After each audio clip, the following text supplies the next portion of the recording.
অন্যদিকে আজকে বেকার যুবক যুবতী তাদের অবস্থা কি? চাকরি নেই, 6 লক্ষ পার্মানেন্ট পোস্ট অবলুপ্ত ঘটিয়েছেন মমতা। হাত দাড়ি কাটার মতো ক্যাজুয়াল আর কন্ট্রাকচুয়াল কোন পার্মানেন্ট চাকরি নেই।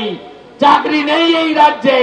সিপিএম রেখে গেছিল 1 কোটি বেকার, মমতা ব্যানার্জি 2 কোটি 15 লক্ষ বেকার তৈরি করেছে।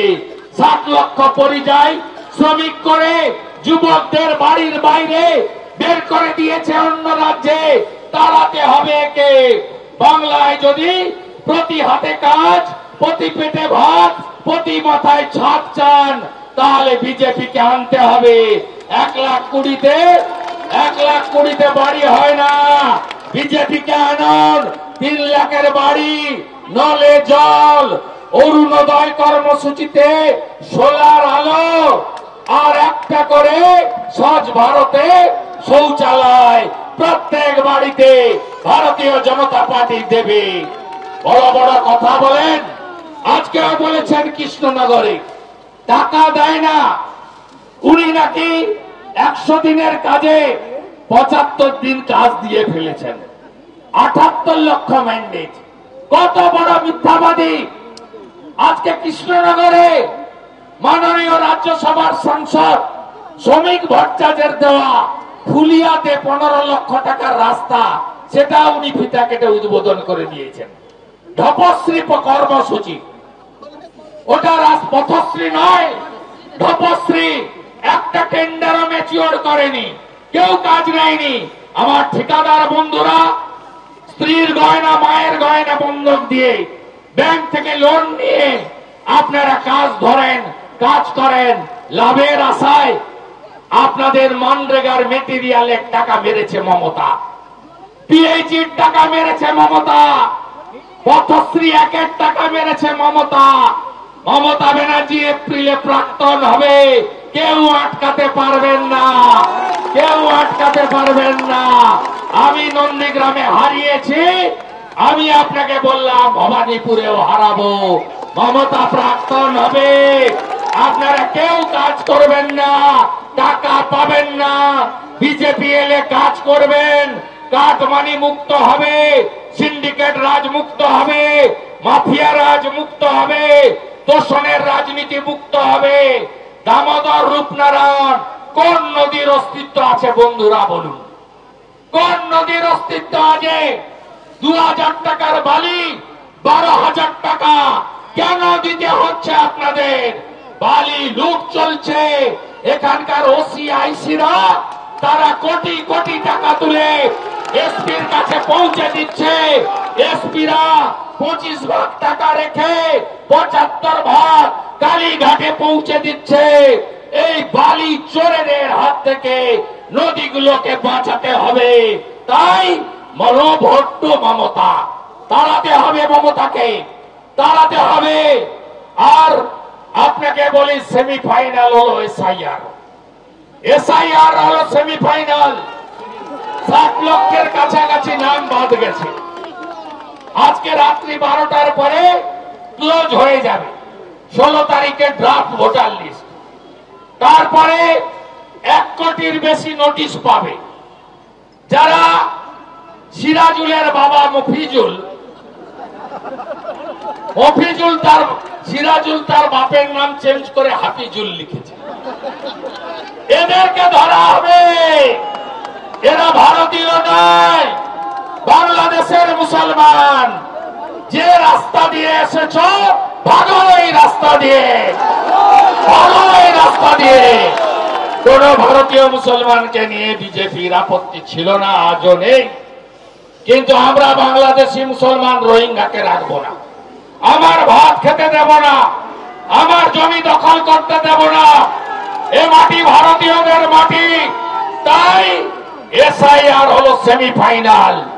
অনেক চুরি চামারি হয়েছে, বিএলওরা জানেন না। ফর্ম নিয়ে নিয়েছে আইপ্যাকের লোকেরা, বিডিওরা 1 শ্রেণীর সহযোগিতা করেছে। ধরা এরা পড়বে, নিশ্চিন্ত আপনি থাকুন। আপনিও জাগ্রত চৌকিদারের মতো ড্রাফট ভোটার লিস্ট দেখে একটা ভুয়া নাম থাকলে 7 নম্বর ফর্ম জমা দিন, 1/1/2026 যাদের 18 বছর হবে তারা 6 নম্বর ফর্ম জমা দিন। যারা স্থানান্তরিত করতে চান, কলকাতায় থাকেন, উদয়নারায়ণপুর আমতাউলবেড়িয়ায় বাড়ি আছে, তারা যে কোনো এক জায়গায় নাম রাখার জন্য 8 নম্বর ফর্ম জমা দিন এবং অনলাইনে আবেদন করুন। হিয়ারিং এর দিন ফিজিক্যালি উপস্থিত হন। চুরি আমরা করতে দেব না, দেব না, দেব না, দেব না, দেব না। আপনারাই জাগ্রত সৈনিকের ভূমিকা গ্রহণ করুন। এসআইআর এর পরে নির্বাচন হবে। আমরা জানি এই তল্লাটে কিভাবে গুন্ডাগর্দি হয়, কিভাবে দাদাগিরি হয়। আমরা জানি কোলাঘাট পেরোলে তৃণমূল নাই, শেষ করে দিয়েছি গেড়ু তুড়ে, একদম সাফ করে দিয়েছি। অভিজিৎ গাঙ্গুলিকেও জিতিয়েছি 80,000-এ, আমার ভাই সৌমেন্দুকেও জিতিয়েছি 50,000-এ। 16টার মধ্যে 15টা সিটে বিজেপি লিড আছে লোকসভা ভোটে। আপনাকেও পারতে হবে। কোলা নদীর ওপার যদি পারে, এপারেও পারতে হবে। সুদগুলোকে শক্তিশালী তৈরি করুন। মেরা বুথ সবচেয়ে মজবুত, এই স্লোগান তুলুন। আপনারা নিজেরা সংঘবদ্ধ হন। মুখ্যমন্ত্রী বলেন ধর্ম যার যার, উৎসব সবার। বিরোধী দল নেতা বলে ধর্ম যার যার, রক্ষা করার দায়িত্ব তার তার। যদি যদি আপনারা শ্যামপুরে দুর্গা ঠাকুর ভাঙার মতো ঘটনা চিরতরে বন্ধ করতে চান, জাগো হিন্দু জাগো, ঐক্যবদ্ধ হও। হিন্দুরা জাত পাত কি করো বিদায়, জাত পাত কি করো বিদায়, জাত পাত কি করো বিদায়। তাই ঐক্যবদ্ধ করুন। আমি বলি ধর্ম যার যার, রক্ষা করার দায়িত্ব তার তার। এই লড়াই সনাতনীদের বাঁচার লড়াই, এই লড়াই রাষ্ট্রবাদের লড়াই, এই লড়াই বিকাশবাদের লড়াই। গতকালও দক্ষিণ 24 পরগনার কুলপিতে হনুমানজির মাথা ভেঙে গুড়িয়ে দিয়েছে বজরংবলীজি। এই জিনিস মানব না আমরা, আমরা মানব না। হিন্দু মন্দির বানাবে, মুসলমান মসজিদ বানাবে, খ্রিস্ট ধর্মের লোকেরা গির্জা চার্চ বানাবে, আর শিখরা গুরুদ্বারা বানাবে, আমাদের কোনো আপত্তি নেই। কিন্তু বাবরের নামে কোনো জিনিস চলবে না, বাবরের নামে চলবে না। আপনাদের ঠিক করতে হবে যে বাবরি মসজিদ বাবরের নামে এখানে ধর্মস্থান তৈরি হবে, হ্যাঁ কি না? যদি না চান বিজেপিকে আনুন।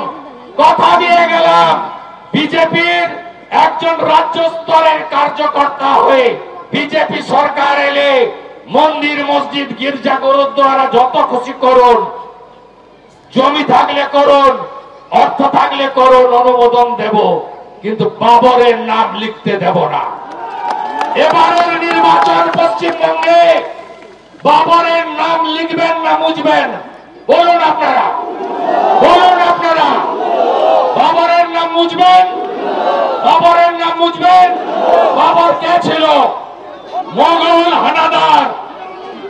উনি লুটেরা, মন্দির ভেঙেছেন, হিন্দু মা বোনের ইজ্জত নিয়েছেন।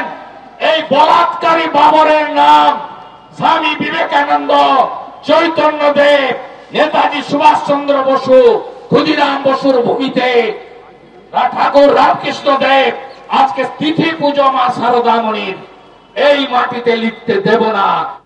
এবিপি আনন্দ এগিয়ে থাকে, এগিয়ে রাখে।